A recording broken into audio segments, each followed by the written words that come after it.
In this video, I'm going to show you 10 amazing travel hacks that can help you save thousands of dollars on your next trips. All of them are easy, straightforward, and don't require much experience, special credit cards, or frequent flyer points. The last hack is the one that saved myself a couple of hundreds of dollars on every travel. The first hack can help you to save up to $100, but that is up to you and how you used to spend money on airports and airplanes. As these are the most expensive places during your travel, they are also the ones where it's easiest to save. So it doesn't require much effort, and for many it's a no-brainer, but still needs to be thought through and taken care of. And the hack is to bring snacks and water to the airport and on board.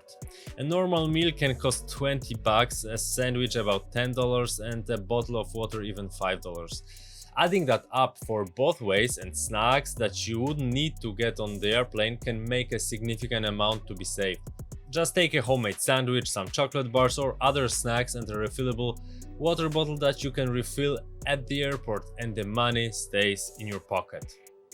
The next tip is something that not only can save you a lot of money, but in my opinion is also a way to have a better travel experience and to learn more about the place you're visiting. Every popular travel destination offers dozens of tours to visit the place and learn about it. But it's easy to fall into a trap of many travel agencies which are just hunting for travelers that are not aware of the prices or what the city really offers. So it's easy to waste money on tours where you won't see what is really worth it, and it's also a waste of time. But there are also oftentimes free walking tours that are tip-based, so you just pay what you can afford and what you find the right price. But usually tours like those are guided by people passionate about the place they're showing, so it happens that you can learn a lot and have a great time with a local guide. Now, in many cities, not only the tours can be free, but also other attractions. And this is a great way to save money, because what are travelers actually spending money on? Besides transportation, accommodation and food, it's the attractions, entry tickets, etc. But the good news is that you can save on that as well, which comes pretty easy too. Many cities or countries offer something called free museum days.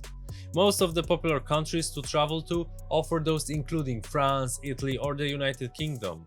In Paris, you can enter some of the most popular museums in the world for free on every first Sunday of the month, but many other cities have designated one day a week for free to visit the museums. Of course, that means that there would be probably more people, but since you want to visit a place, it's worth it to check if you can see it for free and save money. The next travel hack is something I always try to apply, however it got a bit more difficult for me recently. But the vast majority of my travels I could easily save that way up to $100. It's more difficult now because traveling with a small child is kinda challenging and requires additional luggage, oftentimes bulky, to make the travel as comfortable as possible. But for myself, I always pack into one bag and take a carry-on only with me. That's a no-brainer for me for many years now, and if you just apply some simple methods, you can do that too. I'm sure about that. If you want to learn more about packing your carry-on, go check out this video. Going on to tip number 5. This one is really important and also very easy to apply. Definitely not something where you would have to give up on anything, but you just need to be a bit careful and thoughtful when it comes to using foreign currencies. There are several ways to use it and get it when abroad. Usually the best way, and the beauty of it is that it's also the easiest one, is to use either your credit or debit card or just withdraw local currencies in ATMs. That's a whole different topic on how to get the best exchange rates. If you'd like to see a video about that, let me know in the comments down below. Make sure though to check ahead on the commission fees that your bank would apply. The next one, on the other hand, is not really something I make a use of too often, but it definitely is something to recommend, especially for those travelers that love museums, entering many sites, landmarks, travel with local transportation and fully enjoy the local highlights. The best way to do it is with a city tourist card. Something like this is offered in most of the popular areas. It allows to get huge discounts on entry tickets, public transportation, or even restaurants and shops. You can also get guided tours, travel maps, or skip the line privileges. In London, for example, the London Pass allows to visit over 80 attractions. So if many of those are on your list, this will guarantee you huge savings. I usually visit 1, 2, 3 tops attractions of a city, so that wouldn't be usually for me, but definitely check it out if your plans are broader. The next tip might be controversial. It definitely is something not many would be fond of, and for many it might also sound like a torture. But I believe it is a huge benefit not only when it comes to saving money, but it also allows to save a lot of time.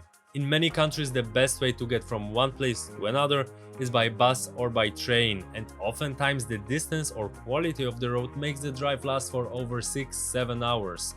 In that case, you can either take a daily trip and have a relaxing night sleep at the hotel, or you can take a night train or bus and spend the whole day at your travel destination. Well, only the latter one allows to save a lot on accommodation and allows to not lose a whole day on sitting on a bus. Of course, a sleep in a train is not the most comfortable one, although most night trains have sleeping cars, but especially in a bus it can cause a lot of fatigue. For me, the equation is simple, and I would definitely prefer a night ride. Savings on money and time are more important than some tiredness. Let's stay with transportation. This hack allows to save a lot of money, but this time won't make you feel tired or whatever. Using public transportation is the best way to make sure you're not overpaying. Many people don't want to deal with the foreign systems and are a little bit intimidated when it comes to buying tickets, getting the right trains or buses. But nowadays, in most cities that are popular travel destinations, it's really easy, and oftentimes everything is available in English, and of course you can find all the necessary info online. Those that prefer renting cars, and especially those taking taxis to get anywhere within a city, will definitely have to pay much more than those using public transportation, especially if you get a weekly ticket or a tourist city card. In many cities there are also Ubers, Bolts and other similar companies available. Oftentimes this might be a competitive price, usually much cheaper than taxis, so make sure to check them out as well.